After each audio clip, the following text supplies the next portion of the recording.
मेरी family, welcome back to my channel. कैसे हैं आप सब? फ्लुएंट इंग्लिश बोलने वाले सिर्फ वोकैबुलरी नहीं बट फ्रेजेस और इडियम्स भी यूज़ करते हैं।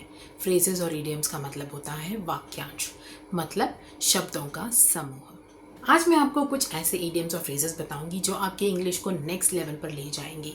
और ये इडियम्स और फ्रेजेस ज़्यादातर हम ऑफिस में सुनते हैं। तो चलिए शुरू करते हैं आज का हमारा वीडियो। पहला इडियम है the ball is in your court. इसका मतलब है फैसला या अगला कदम उठाने की जिम्मेदारी आपकी है। अगर सेंटेंस में इसे बताना है तो I have given my suggestion, now the ball is in your court. I have given my suggestion, now the ball is in your court. अगला है think outside the box.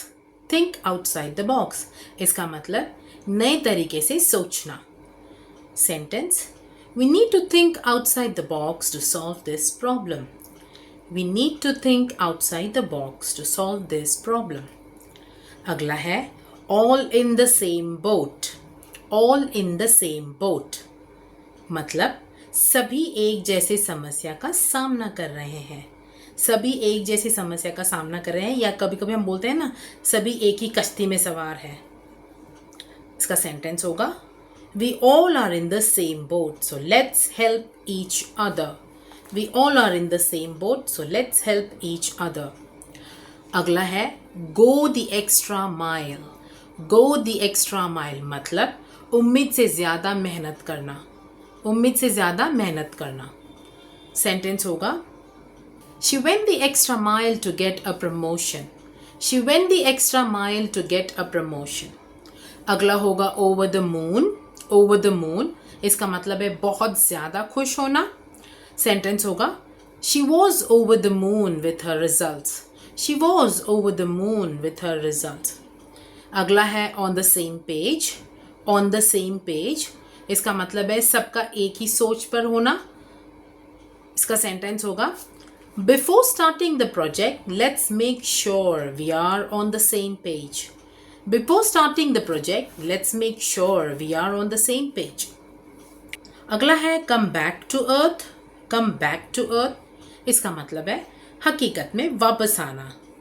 Sentence होगा After failing the test, he came back to earth and started studying seriously. After failing the test, he came back to earth and started studying seriously. अगला होगा hold your horses. Hold your horses, इसका मतलब होता है थोड़ा रुको, जल्दबाजी मत करो। सेंटेंस होगा hold your horses, let's check the facts first. Hold your horses, let's check the facts first. अगला आइटम हम सीखने जा रहे हैं वो है in the loop. In the loop, इसका मतलब है किसी विषय की पूरी जानकारी में होना। जैसे ऑफिस में मैनेजर बोलते हैं ना keep me in the loop, मतलब किसी विषय पे पूरी जानकारी में होना।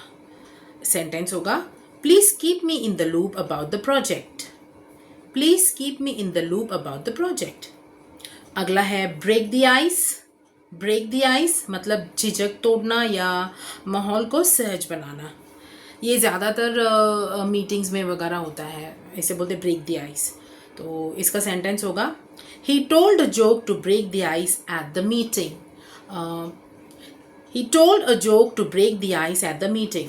सपोज कोई मीटिंग हो रहा है और सारे लोग डरे हुए हैं, झिझक रहे हैं, तो जो मैनेजर होता है या जो एचआर होते हैं वो एक ब्रेक द आइस करते हैं, मतलब कोई जोक बता देते हैं या किसी तरीके से हंसाते हैं। इसे कहते हैं ब्रेक द आइस, मतलब झिझक हटाना, ठीक है, या माहौल को सहज बना देना।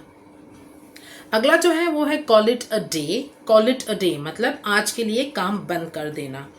सेंटेंस होगा we have finished our work, let's call it a day.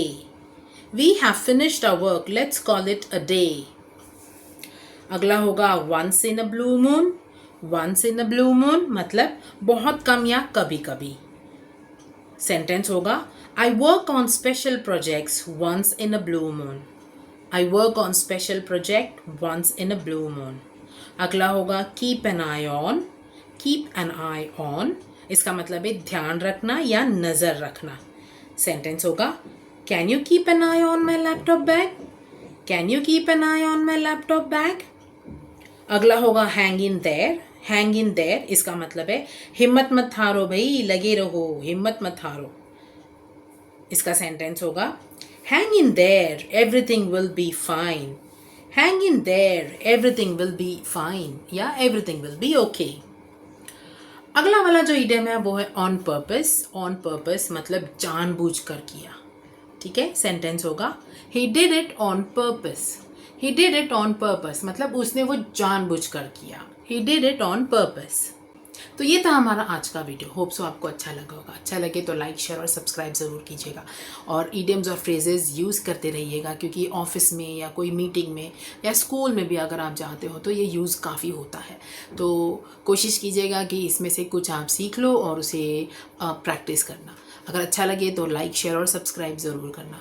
मिलते हैं हमारे नेक्स्ट वीडियो में, तब तक अपना बहुत सारा ख्याल रखिए। बाय मेरी फैमिली।